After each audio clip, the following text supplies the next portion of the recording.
tout le monde, c'est Maple de l'atelier de Maple. On se retrouve pour du coup un petit concept que je voulais mettre en place en 2024 qui me permettra aussi de poster plus de contenu lorsque j'en ai le temps.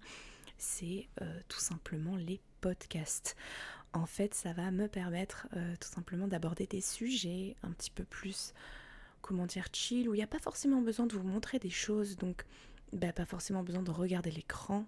Donc je mettrai une petite animation ou une petite image comme ça qui permettra pour vous de vous concentrer en fait généralement sur ce que la personne dit. Vous pouvez l'utiliser du coup pour vous balader, quand vous allez au boulot, quand vous faites à manger, etc. C'est vraiment ce que je fais moi au quotidien en écoutant des podcasts. J'adore faire ça. Ça permet de faire quelque chose en même temps et de pouvoir écouter sans avoir besoin de regarder ce que la personne fait. Enfin voilà, il n'y a pas vraiment besoin de montrer quoi que ce soit. Et j'avais pensé à quelque chose, donc si jamais vous avez envie de partager donc dans l'espace commentaire du podcast qui seront du coup diffusés sur YouTube, eh bien vos questions ou des sujets que vous aimeriez que l'on aborde tous ensemble en podcast, n'hésitez pas. Parce que j'adore écouter des podcasts, je trouve cette proximité quand même assez un peu comme si on était en soirée pyjama ou qu'on appelait ses amis et qu'on discutait. Même si pour le moment je suis toute seule à parler en devant un micro, mais vous comprenez un petit peu ce que je veux dire. Il y a quand même un échange qui est fait et c'est quand même toujours intéressant. On m'a posé cette question dans un des commentaires, c'est mon parcours dans l'hellénisme. Comment est-ce que j'avais trouvé l'hellénisme, débuté, et surtout si j'avais exploré d'autres formes de paganisme.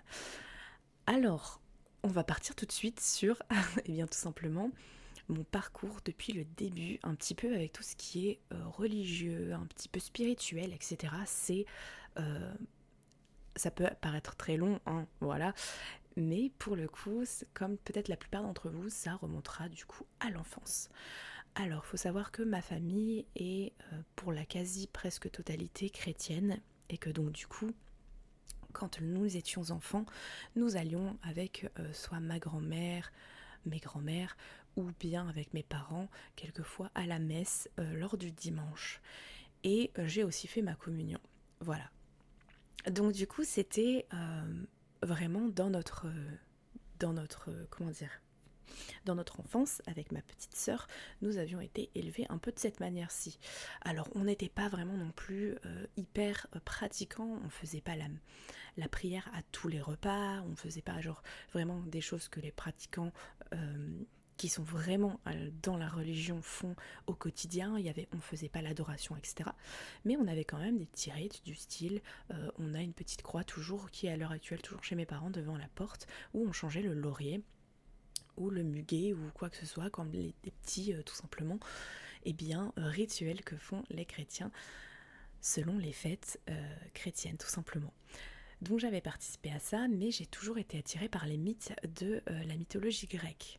Mais pour moi et pour la plupart des personnes aussi de mon entourage, ce n'étaient que des mythes, des choses qui étaient illusoires et qui tout simplement n'existaient plus à l'heure actuelle, qui avaient existé dans l'Antiquité, hein, parce que les recherches archéologiques, on ne peut pas non plus les nier.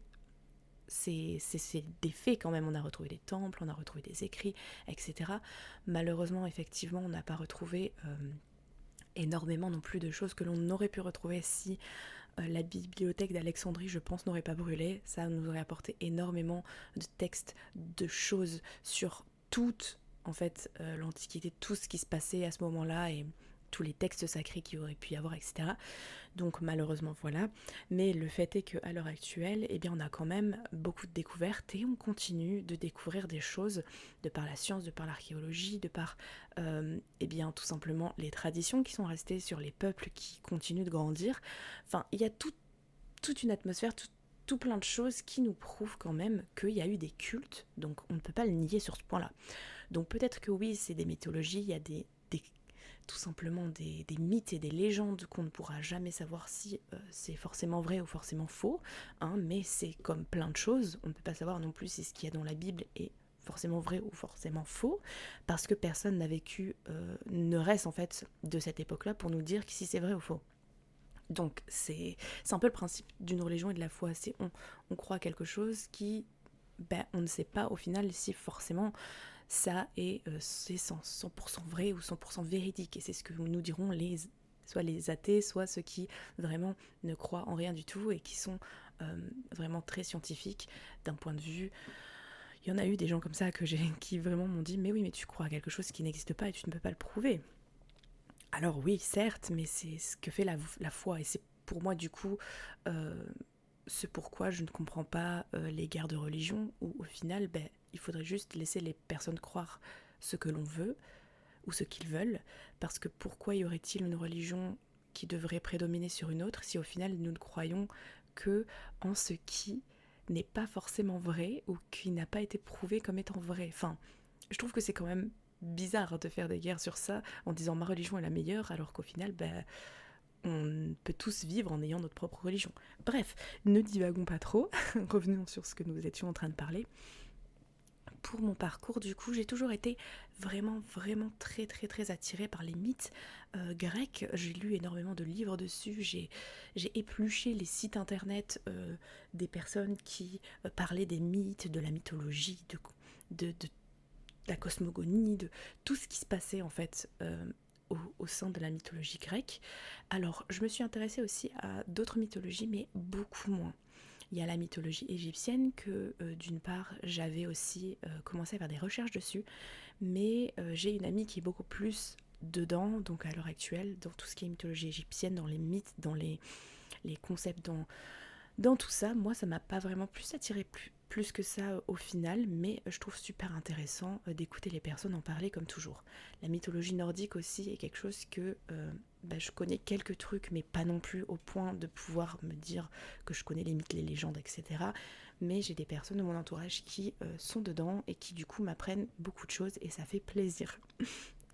Je m'intéresse énormément aussi à la mythologie japonaise, donc le shintoïsme, qui est encore une religion qui est pratiquée aujourd'hui, qui ne s'est pas perdue, et où on peut encore voir des temples au Japon. Donc du coup pour ce coup-là, je suis en plein dedans, en plein recherche de mythes, de légendes, de voir un petit peu ce qui se fait ou quoi que ce soit. Donc je suis pas non plus une experte à l'intérieur de ces mythologies, on ne peut jamais, je pense, vraiment se dire expert de quelque chose. Mais en tout cas, là où je suis le plus calée pour le moment, c'est la mythologie grecque. Et donc toutes ces petits mythes que nous n'avons potentiellement étudier si vous êtes comme moi au collège ou quoi que ce soit. Il y a même des livres pour les enfants que vous pouvez retrouver qui expliquent la création du monde, les mythes, les dieux, comment ils sont. Alors oui, comme c'est pour les enfants, ils vont pas nous passer les passages un peu trash, ils vont pas vraiment genre détailler la guerre de Troie ou comment ça s'est passé, hein. Vous m'avez comprise. Et j'ai aussi beaucoup regardé tout simplement des vidéos sur internet, sur YouTube notamment, de comment est-ce que se passaient les mythes dans la mythologie, blablabla, blabla, qui sont les nymphes, qui sont les dryades, qui sont les dieux, qui sont les olympiens, qui sont les divinités infernales, etc. Il y a plein de choses comme ça que j'ai apprises et que j'ai étoffées au fur et à mesure, et dans mon cœur, au fond de mon cœur, je me disais j'ai envie d'y croire.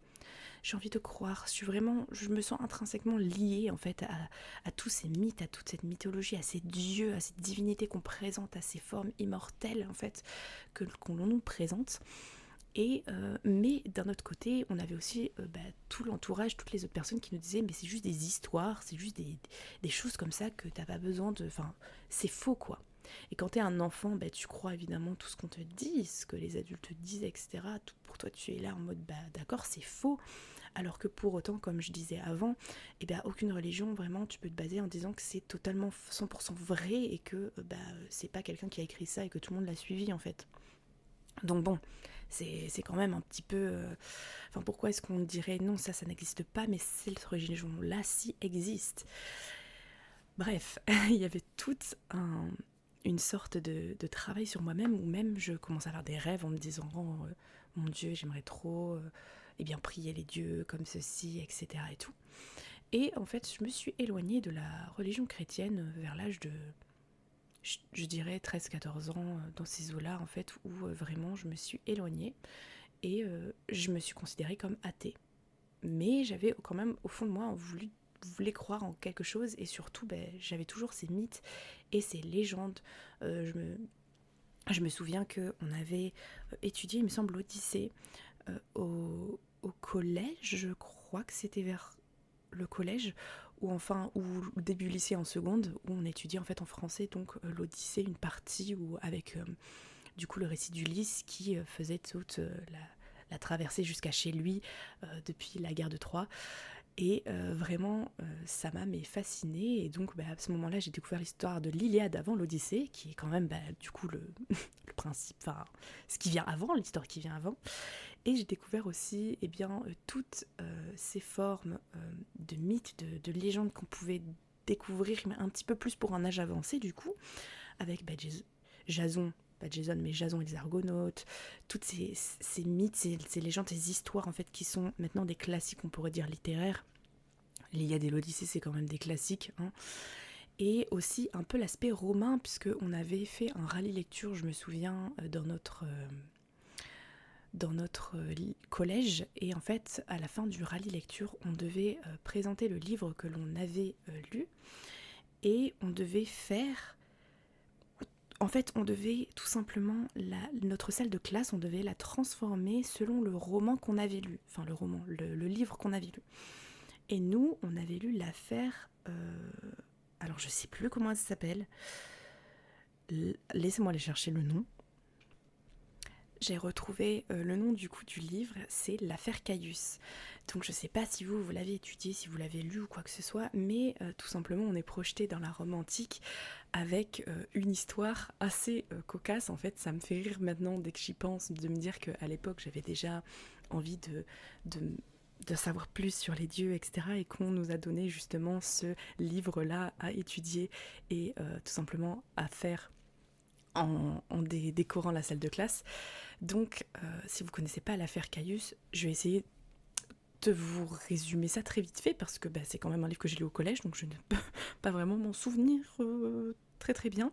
Mais on suit tout simplement Caius, qui est un élève dans la Rome antique, ou qui est un peu considéré comme le bouc émissaire, si on veut. Et un jour, leur professeur se retrouve enfermé et la classe est sans dessus dessous, et surtout il y a quelque chose, un acte vraiment très très très comment dire, on a profané un temple, le temple de Minerve, donc qui est l'équivalent romain d'Athéna. Donc on a profané le temple en écrivant dessus Caius Brutus. Euh, et donc ils doivent trouver le coupable en disant que ce coupable-là va devoir être puni, et cette punition est de lui couper les mains, parce que c'est un acte envers une divinité. On a carrément souillé la divinité en écrivant sur son temple, en profanant le temple. Donc tout ça, en fait, m'a mis, sans le savoir, dans cet esprit, encore plus dans ce monde des divinités, du polythéisme, où on me disait... vas-y, continue, c'est bien, voilà.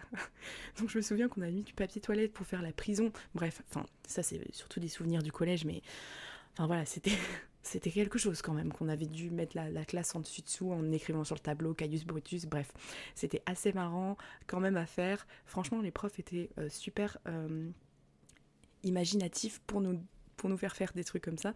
Franchement, c'était super cool. Donc ça m'a un petit peu plus projetée dans cet univers-là, où je me suis dit, je vais continuer à y croire, essayer d'y croire et tout ça. Puis continue, je suis au lycée, donc là, je commence à m'intéresser à tout ce qui est spirituel. Je commence à m'intéresser vraiment à tout ce qui est magique. Et là, dans la spiritualité et dans la magie, il n'y avait pas à ce moment-là, donc on en revient à l'époque, vraiment j'étais au lycée, donc je devais être en première. J'avais à peu près 16-17 ans, donc on en revient à peu près 2015, je dirais. Il n'y avait pas autant que maintenant tout ce qui était TikTok, les réseaux sociaux qui nous parlent de magie, de divinité, etc. etc. Il n'y avait pas tout ça. Certes, il pouvait y avoir des forums et tout, c'est vraiment pas du tout la première chose qui m'est venue en tête lorsque je me suis intéressée à la magie ou quoi. J'ai plus cherché au niveau des livres, parce que c'était le support qu'on avait de base. Tout ce qui était boutique ésotérique, il y en avait certes, elles n'étaient pas au nombre spectaculaire comme il y en a maintenant, puisqu'il y en a plein qui ouvrent, il y en a des boutiques en ligne, etc., etc. Mais il y avait quand même des supports sur lesquels on pouvait s'appuyer. Donc j'essayais de trouver. Je me souviens aussi qu'à un moment donné, je me suis dit, bon, je vais essayer de regarder des vidéos. Je regardais énormément de vidéos anglophones parce que les Anglais, à ce moment-là, la sphère anglophone était beaucoup plus avancée sur les réseaux sociaux que nous, dans le domaine de la spiritualité, de la magie, etc.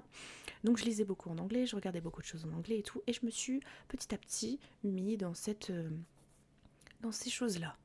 Mais sans connaître l'hellénisme, qui était du coup la religion des divinités grecques, qui prie les divinités grecques auxquelles on rend un culte. Et donc j'ai continué dans cette voie-là de la sorcellerie, de la magie, en faisant tout simplement mon petit chemin au début où j'ai fait énormément de trucs qui n'étaient pas forcément à faire, où maintenant on vous met en garde. Avant, personne était vraiment là pour vous mettre en garde. Par exemple, purification, protection, c'est des choses que j'ai appris assez tard, hein, après avoir eu énormément des petites choses pas très agréables, quoi. Après avoir expérimenté ma première terreur nocturne, j'aurais mieux fait de nettoyer ma chambre à ce moment-là, parce que bon, c'était vraiment très terrifiant. Mais je continue sur mon petit bout de chemin et on est rendu au fait où j'ai à peu près 18 ans, je crois, où je rentre dans mon premier boulot, donc dans la vie active, où vraiment je finis le lycée, etc. Là, à ce moment-là, j'ai quand même, c'est l'année où je découvre tout simplement la présence d'Emera à mes côtés. Qui était là depuis un bon bout de temps, mais où je ne voyais absolument rien. J'étais aveugle de tout ce que je pouvais avoir, comme ce que ce soit les signes ou les choses qui étaient vraiment genre... Enfin, c'était plus des signes à ce stade-là, vraiment, genre, je faisais des rêves où la personne disait où la divinité disait son nom. Mais pour moi, c'était quelque chose de un peu irrationnel de croire ça. Je me basais pas trop sur ça et j'étais un petit peu sceptique à cette idée de me dire que potentiellement il y avait une divinité qui m'appelait, quoi, ou qui était vers moi. Surtout que c'est pas une divinité qu'on connaît beaucoup, donc pour moi c'était juste un nom qui me venait en tête et qui revenait souvent, que j'avais souvent en train de penser dans mes pensées, où je me disais oh ce nom il revient tout le temps, c'est trop bizarre. Et si vous ne connaissez pas l'histoire de la Switch que je raconte à chaque fois, qui est en fait tout simplement l'histoire où je me suis rendu compte que Emera était à mes côtés et ça m'a fait extrêmement rire. Je sais pas si je vous la raconte dans ce podcast-ci ou pas. Bon allez, histoire de... puisque c'est quand même mon parcours dans l'hellénisme, c'est comme ça que ça en a fait partie du coup. Donc je vais vous la raconter. Mais en fait, quand j'ai eu ma première Switch, donc à la sortie de la Switch tout simplement, j'avais constamment depuis des mois, le nom d'Emera qui me revenait en tête. Emera. Et donc du coup, on pouvait donner un surnom à sa Switch. Là, vous commencez à voir un petit peu la chose arriver. Je savais pas du tout que c'était une divinité, hein, que les dieux m'en pardonnent, hein, évidemment. Je nomme ma Switch Emera. Voilà, dans un élan de... c'est le nom qui me vient en tête le plus souvent, qui revient tout le temps, donc je le nomme ma Switch Emera. Surnom de la Switch, quoi. Donc là, le temps passe, etc. Et au final, je me rends compte, après des recherches, etc., que Emera est une divinité de la mythologie grecque, divinité primordiale de la lumière du jour. Donc je fais mes recherches, etc. Et je rentre tout simplement dans cette phase où je commence à développer un culte, à faire des recherches, à faire des prières à cette divinité, etc. Et bien des années après, je reprends ma Switch et au moment de chercher dans les paramètres, parce que j'avais un problème avec la Switch, je vois le surnom Emera. Et là, mais dans ma tête, mais j'ai rigolé. Je me suis dit, mais non, mais c'est pas possible. Depuis tout ce temps, c'était sous mon nez. Et je ne l'ai jamais vu. Depuis tout ce temps, en fait, il y avait des...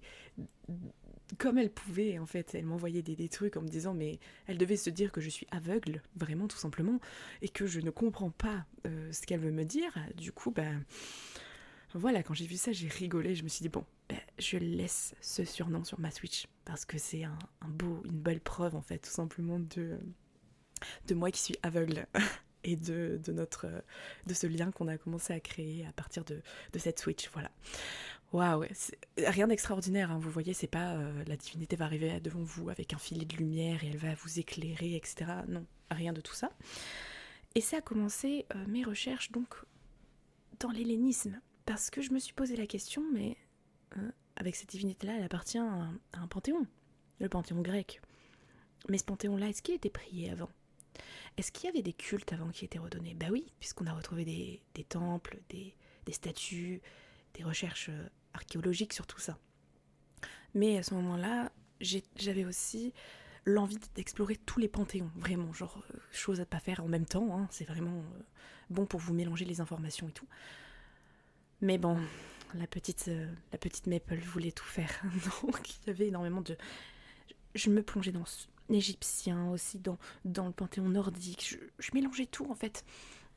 Et j'ai un peu délaissé du coup les recherches qui auraient pu me mener à l'hellénisme beaucoup plus tôt. Mais donc à mes côtés, j'avais quand même toujours, je priais énormément de divinités qui pour moi étaient des divinités que je connaissais le plus. Donc Artémis, Apollon, les jumeaux d'ailleurs, derrière moi, sur mon mur est affiché des prints ou des illustrations faites par Iliade, et si vous ne la connaissez pas, une illustratrice incroyable. Et donc, tout simplement des représentations d'Artémis et Apollon parce que c'est des divinités que je porte très chères dans mon cœur et qui sont les premières divinités auxquelles j'ai pensé lorsque j'ai voulu me lancer dans les recherches tout simplement sur les mythes et la mythologie grecque. C'était les divinités qui me parlaient le plus. Et donc maintenant, Héméra est arrivée dans ma vie et je l'en remercie énormément. Et j'ai continué en fait sur un état de paganisme pendant quelques années encore, un état de paganisme où j'appartenais pas à une religion en fait. J'étais sur mon petit chemin du paganisme, je faisais ma petite vie, je priais Héméra, notre lien se renforçait, etc. Et petit à petit, j'ai vu des choses qui commençaient à arriver. L'hellénisme, la religion, j'ai vu des vidéos en anglais sur tout ce qui était hellénismos, tout ce qui était les anciens cultes grecs qui sont revenus au goût du jour. Je me suis dit, bizarre quand même. Et puis là, j'ai appris que c'était une religion. Et à partir de ce moment-là, je me suis dit, mais pourquoi j'ai pas pensé avant à rechercher tout ça? C'était comme une évidence en fait. Et on est rendu du coup au fait que vous allez vous dire que c'est totalement très récent que je sois dans l'hellénisme. Il me semble que ça a débuté en 2020, donc ça fait 4 ans maintenant. Début 2020, fin 2019, début 2020, avec notre très chère pandémie qui arrivait au même moment, hein, voilà, donc c'était à peu près dans ces eaux-là. Et où j'ai découvert vraiment l'existence de l'hellénisme. Et je me suis dit, mais c'est totalement ce que je fais déjà en fait. Genre dans mes recherches, j'avais déjà recherché des choses, comment faire le kernips, comment faire ci, comment... Et j'avais jamais fait le lien en fait, parce que bon, j'étais pas très fut-fut à l'époque, hein, voilà. À l'époque c'était il y a 4 ans, donc ça veut dire que je suis toujours pas très... je suis un peu longue à la détente, on peut dire ça comme ça. Et donc pour le coup, je me suis dit, mais en fait, je suis trop bête. Depuis tout ce temps, j'aurais tellement pu être dans cette religion-là et apprendre tellement beaucoup plus de choses en parlant avec des pratiquants et des personnes qui sont hellénistes. Ça m'est pas venu en tête du tout. Et pourtant, où j'en suis rendue à l'heure actuelle, c'est que, eh bien, j'échange, je suis dans cette communauté-là et je suis helléniste et je suis tellement bien là où je suis parce que j'ai trouvé la voie que je devais trouver en fait. Et je pense que la divinité Héméra devait me pousser aussi sur cette voie en m'indiquant des choses. Par exemple, le kernips, j'avais cherché tout simplement comment se nettoyer, si jamais il fallait se nettoyer avant de faire des prières aux divinités, parce que avant vraiment mes prières c'était juste j'entrais le soir, j'allumais une bougie, je faisais une petite prière devant ma bougie et c'était finito pepito, hein. Il n'y avait pas ce concept, moi je connaissais pas tout ce qui était ablution ou quoi que ce soit, s'il fallait être nettoyé ou pas. Moi j'entrais, j'avais été dans la pollution, dans les machins, dans les bidules. J'avais croisé tellement d'énergie que je pense que ça faisait une famille entière mélangée autour des énergies qu'on pouvait avoir dans une pièce. Incroyable, mais voilà, faut se nettoyer. C'est un espace sacralisé, donc sacré. Moi j'avais pas du tout sacralisé mon hôtel. Bref, c'était des choses où quand tu débutes, tu peux pas savoir. Tu fais tous ces erreurs comme ça, mais c'est ces erreurs comme celle-ci qui te permettent d'avancer. Donc je trouve que c'est important d'accompagner les personnes aussi dans cette démarche de les accompagner en spiritualité sur les religions, quoi que ce soit. Mais il faut aussi les laisser faire leurs propres expériences. Et ok, il y aura des échecs, mais des échecs nés du coup les choses à ne pas refaire ou les leçons à en tirer. Donc ça, pour le coup, ça m'a vraiment beaucoup appris. Et à partir du moment où je suis rentrée dans l'hellénisme, j'ai découvert des personnes incroyables qui maintenant sont toujours des amis à moi, à qui je parle régulièrement ou que je sollicite lorsque j'ai une question sur une divinité spécifique. Parce que ces personnes-ci, il n'y a pas besoin quand on est dans un culte polythéiste, que cette personne-ci vénère plus ou honore plus une divinité et qui va être la même que toi. Il n'y a pas besoin. T'apprends énormément avec des personnes qui vont tout simplement révérer des divinités qui sont peut-être différentes des tiennes. La personne, je prends un exemple, j'ai une amie qui révère Aphrodite. Moi, je révère Héméra. Mais je ne connais pas du tout toutes les recherches qu'elle a faites sur Aphrodite. Je connais des choses sur Aphrodite, certes, parce que j'ai fait mes propres recherches sur les mythes, sur des choses, etc. Mais les aspects d'Aphrodite, tous les mythes qui lui sont liés, ses représentations, ses attributs, etc., c'est cette amie-là qui va être un peu la gardienne de ces informations. Alors, pas gardienne parce qu'elles sont accessibles au plus grand nombre, il suffit de les rechercher. C'est pour ça qu'on appelle ça recherche. Mais quand bien même, je vais aller lui demander des fois, par exemple, oh ben, j'aimerais faire une prière à Aphrodite, est-ce que tu me conseillerais quelle épithète, quel attribut, quelle offrande je pourrais lui donner? Et en fait, parler à des personnes qui sont dans la religion peut vraiment nous aider sur ce point-là, nous faire apprendre des choses et évoluer ensemble. C'est un peu le principe même d'une religion, c'est se retrouver autour d'un même culte pour évoluer ensemble. Alors non, il ne faut pas non plus que ça fasse trop secte, c'est pas quelque chose de fermé. Et d'ailleurs, les personnes qui vous diront devenez helléniste en seulement 3 jours avec ma petite brochure ou mon petit livre ou quoi que ce soit, non. Ça, c'est des trucs, non. En fait, pour moi, le savoir devrait tout simplement être donné. Alors oui, savoir, c'est avoir du pouvoir, certes, c'est sûr, mais il ne faut pas se faire des sous sur le dos des personnes qui veulent apprendre. Évidemment, à l'heure actuelle de la société, comment ça fonctionne, etc. Si des personnes écrivent un livre, qu'elles ont mis un temps incroyable, fait des recherches de fou furieux, évidemment tu vas payer 10 balles ou 20 euros pour aller lire ce livre. Enfin pour moi c'est logique. Voilà. Par rapport au livre sur la spiritualité, je sais que je vais toujours dans les petites enseignes comme des... je vais pas réussir à trouver le nom, des boutiques ésotériques, voilà, où soit je prends les livres là-bas, je les commande ou quoi que ce soit pour faire fructifier la boutique parce que c'est quand même très important et d'avoir cette boutique-là, elle me permet de m'approvisionner en encens, en offrande du coup pour mes divinités, en bougies aussi. Donc c'est tout un cheminement et les recherches des personnes ne devraient pas non plus être décrédibilisées ou quoi que ce soit. Mais les bases en fait de la religion devraient être totalement gratuites et accessibles à tous. On ne devrait pas pouvoir te dire que tu peux devenir helléniste en 3 jours seulement en buvant du carnips, alors surtout ne faites pas ça, hein, et en vivant d'amour et d'eau fraîche. Ça c'est, voilà, c'est pas quelque chose que... Donc faites attention aussi à toutes ces personnes qui vous vendent du rêve sous toutes les coutures et où vous pouvez vous faire avoir facilement. Parce que les dieux savent qu'il y en a beaucoup, hein, quand même. Donc n'hésitez pas à faire vos recherches de votre côté et si jamais vous avez l'envie de poursuivre des recherches, allez dans des groupes, des forums.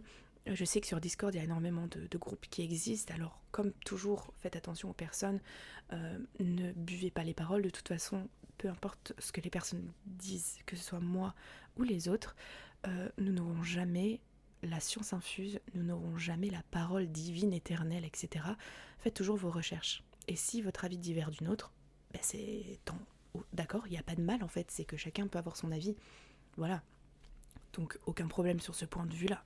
C'est juste que il faut pas non plus boire les paroles quand on est débutant des autres personnes qui se disent expérimentées, alors qu'au final, peut-être que ces personnes-là n'en savent pas grand-chose non plus et qu'elles disent certainement juste leur avis. C'est un peu mon cas aussi, hein. Je vous donne beaucoup de choses qui est mon avis dans la spiritualité, dans l'hellénisme, etc. Mais je suis pas parole d'évangile comme on dit. Donc toujours prendre toujours avec des pincettes et se renseigner de son côté, amener son petit grain de sel à la chose pour pouvoir permettre un petit peu d'adapter la chose à vous aussi. Parce qu'une pratique, ça s'adapte aux pratiquants. Sinon, ça sert à rien. Et c'est comme ça, donc du coup, pour en revenir à nos moutons, que je suis rentrée dans l'hellénisme. Et maintenant, ça fait du coup 4 ans que je pratique. Je suis sur un chemin dévotionnel d'Héméra, qui va se concrétiser en avril 2024. Donc je suis super contente par rapport à ça. J'ai ma cérémonie de dévotion qui est prévue pour avril.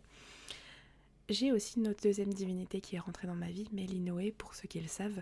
Elle est rentrée beaucoup plus récemment, donc ça fait J'allais dire ça fait seulement 2 ans, mais ça fait quand même 2 ans. c'est quand même long, 2 ans. Donc il y a ça aussi qui fait qu'on évolue, on apprend, on découvre des choses, etc. Mais Lino aussi était une divinité que je ne connaissais pas forcément. Ce qui n'est pas du tout pratique à avoir de divinités sur lesquelles tu ne peux pas faire de recherche parce qu'il y a presque rien comme source qui est donnée pour ces divinités-là. C'est vraiment un calvaire de faire des recherches. J'ai dû éplucher les sites en français, en anglais. Même, je ne parle pas le grec, je ne lis pas le grec, c'est compris. J'ai dû pourtant, avec Google Trad, en essayant sur des sites grecs, de voir un petit peu ce que je pouvais trouver. C'est la galère sans nom. Voilà, donc, du coup, mon parcours dans l'hellénisme en est arrivé à un point où, à l'heure actuelle, je suis toujours dans cette religion-là, mais j'ai appris qu'il y avait plusieurs branches dans la religion, comme dans toutes les religions, surtout que c'est une religion néo-païenne, donc il y a plein de choses qu'on ne pourra pas refaire comme à l'Antiquité, il y a plein de choses qui vont évoluer, qui changeront. Je pense que, en fait, je dirais qu'il y a autant de branches qu'il y a de pratiquants, parce que c'est pas une religion où... il n'y a pas de temple, en fait, en France, ou quoi, où vous pouvez aller prier... Parce que si déjà on devait faire un temple pour toutes les divinités, ça devrait être très très compliqué hein. Sur un territoire. Il nous faudrait surtout l'Europe en fait, tout simplement. Mais un de mes rêves du coup, c'est de marcher dans les pas des hellénistes d'avant, des cultures antiques, d'aller en Grèce et de tout simplement aller surtout sur l'île de Kos. Ce serait un accomplissement pour moi puisque c'est là où j'ai trouvé des traces du culte d'Héméra, aux côtés du culte d'Hélios, et donc ce serait un accomplissement dans mon parcours hellénistique que de pouvoir aller sur l'île de Kos et de voir si je peux trouver des informations sur Héméra. Mais dans la religion pure et dure qu'on peut appeler donc dans le paganisme de l'hellénisme, ça fait beaucoup de ismes, eh bien j'en suis rendue à un moment où j'ai trouvé en fait ma petite routine et je rencontre de part et là des personnes qui du coup elles aussi sont dans cette religion là et font les choses de leur manière à elles aussi. J'ai fait pour la première fois lorsque je suis rentrée d'Irlande, donc l'année dernière, vers septembre de l'année dernière, il me semble que c'était septembre, eh bien septembre, octobre, je ne sais plus, mais j'ai fait célébrer une fête helléniste de Artemis Agrothera, je crois que c'est ça si je ne me trompe pas sur l'épithète, j'espère que c'est ça, sinon je m'en excuse auprès d'Artemis, avec justement une personne qui m'a accompagnée et c'était ma première fête helléniste où j'étais accompagnée de quelqu'un. Et vraiment la cérémonie a été incroyable. Donc la personne qui m'accompagnait révérait Artemis, sinon voilà. Enfin pour moi c'est important aussi d'avoir quand même une personne qui révère la divinité en question pour apporter un petit peu cet élément de la cérémonie, pour avoir le bon déroulement de la cérémonie par rapport à la divinité, les bonnes offrandes, etc. Ou alors d'être accompagné d'un prêtre ou d'une prêtresse. Sinon, vous pouvez faire une fête, il n'y a pas de problème si vous n'avez pas la personne qui vous accompagne ou si vous n'avez pas une personne, un prêtre ou une prêtresse, etc. Mais dans ces cas-là, pour moi, il y a des choses que du coup, vous ne pourrez pas forcément faire. Il y aura des choses que vous ne savez pas forcément. Donc, je me contente juste d'allumer tout simplement un feu ou un charbon ardent, d'inviter du coup Estia qui est la première et la dernière, d'inviter ensuite la divinité que je souhaite révérer selon la fête helléniste qui est en son honneur, d'ensuite faire son hymne, de lui offrir les offrandes que j'ai trouvées ou que j'ai demandées au préalable aux personnes qui la révèrent, et ensuite de tout simplement clôturer la cérémonie en disant au revoir à la divinité et en remerciant Estia en dernier. Voilà, c'est tout simple. Mais si par exemple je dois faire une cérémonie en l'honneur d'Héméra, là pour le coup il va y avoir beaucoup plus d'autres actions que je vais rajouter parce que moi qui prie et qui suis dans les recherches d'Héméra, je sais que par exemple Héméra aime beaucoup faire ci, ou il y a ça, ou sur son culte il y avait ci, donc je peux l'incorporer à l'intérieur. Et du coup ça fait que ça enrichit la cérémonie. Elle n'aura pas une structure très linéaire comme ce que je vous ai donné avant. Ça c'est aussi les joies de l'hellénisme, et de participer à des cérémonies avec beaucoup plus de personnes et de partager aussi. Voilà, mais pour le coup, pour en revenir aux divinités du coup qui sont pas forcément très connues, je sais qu'il y a énormément de personnes qui sont peut-être dans ce cas-ci, ne vous en faites pas. Alors oui, il y aura beaucoup d'UPG parce qu'il n'y a pas énormément de choses qui sont dites, les sources qu'on peut trouver. Les UPG, donc c'est Unverified Personal Gnosis, donc c'est tout simplement les expériences spirituelles ou les choses que vous avez vécues qui ne peuvent pas être vérifiées. mais pour moi aussi, alors à prendre avec des grosses pincettes, mais les mythes et les légendes que l'on a aussi, c'est quand même de l'UPG des personnes antiques, de l'Antiquité. Donc, je me dis, l'UPG est quand même une partie importante du culte, et quand tu ne peux pas savoir, parce qu'une divinité n'a presque pas de source, et bah tu t'en remets énormément à l'UPG. Il faut savoir faire la part des choses entre ce qui, évidemment, est quelque chose de pertinent ou non, mais dans tous les cas, ça, on revient au même. J'ai énormément parlé. J'espère en tout cas que cet épisode, ce premier épisode du podcast vous aura plu. Je sais pas du tout comment est-ce que je vais pouvoir l'appeler, s'il va avoir un nom, ce petit podcast. Mais en tout cas, je vous remercie d'avoir écouté jusqu'ici. N'hésitez pas donc à mettre dans les commentaires vos petites suggestions si jamais un sujet vous interpelle, que vous voudriez aborder, que ce soit au niveau religieux ou que ce soit au niveau tout simplement de la pratique, ou que ce soit un sujet totalement différent qui puisse parler... je ne sais pas, de votre avis sur la société actuelle ou des trucs comme ça, vous voyez, genre, parce que j'adore parler, donc autant qu'on puisse débattre, qu'on puisse apporter des choses entre nous, et qu'on échange en fait, tout simplement. L'échange est très important et permet d'avoir différentes mentalités, différents avis qui convergent et qui, au final, qui se rejoignent. Mais toujours dans la bienveillance, évidemment. Ne prenez pas l'espace commentaire pour un torchon où vous pouvez écrire tout ce que vous voulez non plus, hein, s'il vous plaît. Soyons des personnes civilisées et intelligentes. Et moi, je vous souhaite tout simplement une bonne journée, un bon début d'année, bonne année à vous. Et puis, on se retrouve pour une prochaine vidéo ou un prochain podcast. Prenez soin de vous.